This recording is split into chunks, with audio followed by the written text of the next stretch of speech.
Estamos viviendo tiempos donde lo bello ofende, donde lo atractivo incomoda y donde el cuerpo normado es casi un crimen cultural. Una sociedad donde ya no importa lo que digas o hagas, importa cómo luces. Y si luces demasiado bien, prepárate para ser cancelado. Hoy, en Defendiendo lo Indefendible, defenderemos a una mujer rubia, blanca, hermosa, con un cuerpo heteronormado, ojos azules y jeans. Y sí, hoy vamos a hacer lo impensable. Vamos a defender a Sydney Sweeney. Porque en 2025, tener buena genética, usar jeans entallados y protagonizar una campaña publicitaria ya es suficiente para que te acusen de propaganda nazi. Así que si tú también quieres ser cancelado por tus jeans como Sydney Sweeney, te invito a que dejes tu comentario para saber qué opinas. Y si tú también quieres defender lo indefendible, dale like, suscríbete y prepárate, porque aquí no vinimos a encajar, venimos a incomodar.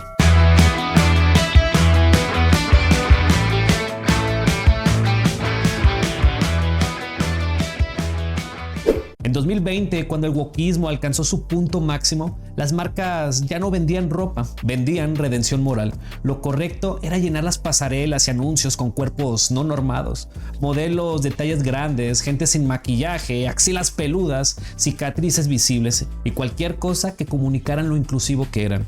Y ojo, no está mal mostrar diversidad. Nadie está en contra de representar realidades distintas. El problema fue que se volvió una imposición ideológica disfrazada de empatía. Si una campaña no mostraba al menos 3 identidades de géneros, 2 tonos de piel, una discapacidad visible y tallas extras, era automáticamente etiquetada como excluyente, opresora y parte del problema.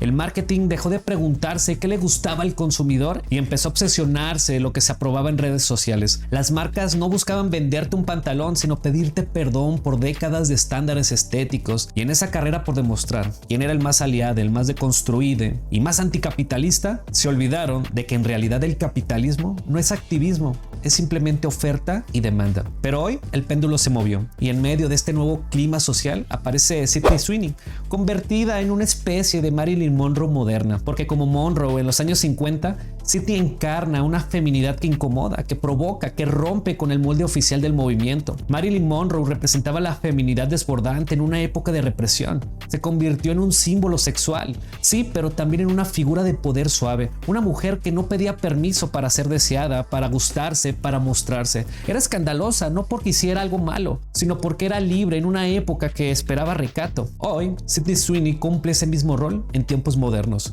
una época donde lo sexual, lo atractivo y lo normado son casi delitos culturales. No estamos en tiempos de censura religiosa, sino en censura ideológica, y ahí su figura se vuelve subversiva. Desde que la administración en Estados Unidos cambió de demócrata a republicano con el regreso del trumpismo, algo empezó a cambiar en el aire y en los anuncios. El tono institucional se endureció, la corrección política dejó de ser la religión oficial. Lo estamos viendo en el mercado, las marcas ya no corren a complacer cada grupo de activistas con campañas forzadamente progresistas. Ahora muchas están volviendo a lo que realmente venden: emociones simples, aspiraciones clásicas y belleza sin culpa. Caso claro, la campaña de Nike con el golfista Scottie Scheffler y su hijo. Una escena familiar tradicional, sin discurso de género, sin banderas ideológicas, sin culpa ni narrativa de deconstrucción. ¿Y qué pasó? Fue aplaudida, fue viral y lo mejor de todo, fue rentable. Porque resulta, no sorpresa para nadie, que hay una gran parte del público que está harto del adoctrinamiento disfrazado de comercial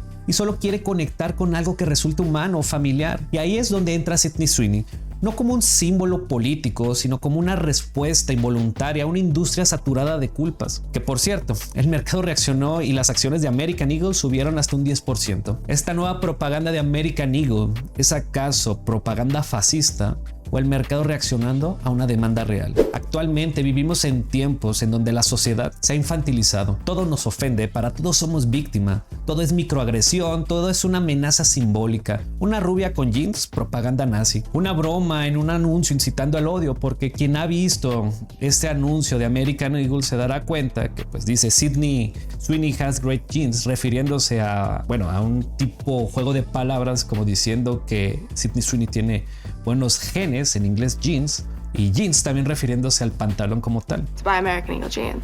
Sydney Sweeney has great jeans. You see what I did there, right?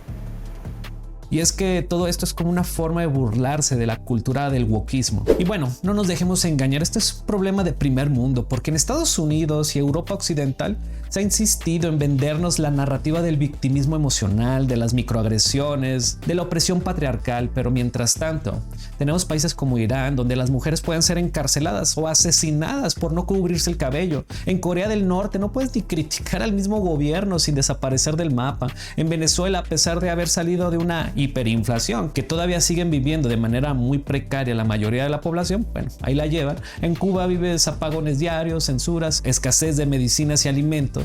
Y en México, bueno, todos lo sabemos, te puede costar la vida salir a la calle, seas hombre o seas mujer, porque aquí el gobierno, pues bueno, es incapaz de protegernos.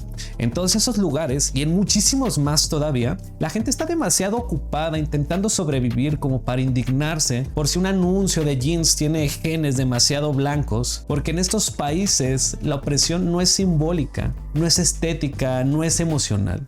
Es violencia, pobreza y persecución real.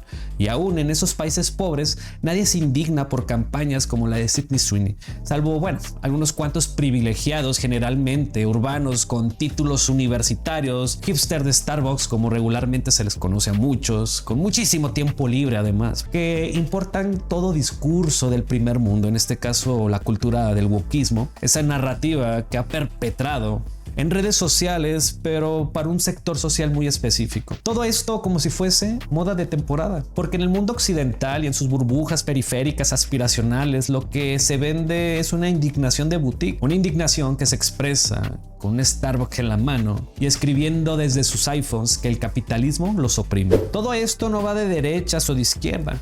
Esto va de madurez cultural. Queremos vivir en una sociedad donde cualquier cosa mínimamente provocativa sea cancelada realmente, o aceptamos que hay diferencias estéticas, ideológicas, biológicas y que no todo representa una amenaza. Así que sí, hoy defiendo lo indefendible, a una mujer que encarna la belleza clásica en tiempos donde eso molesta, que no pidió perdón por ser atractiva y que, al igual que Marilyn Monroe en su época, provoca, incomoda y rompe con el molde oficial. Muchas gracias por quedarte hasta el final y nos vemos en el siguiente video.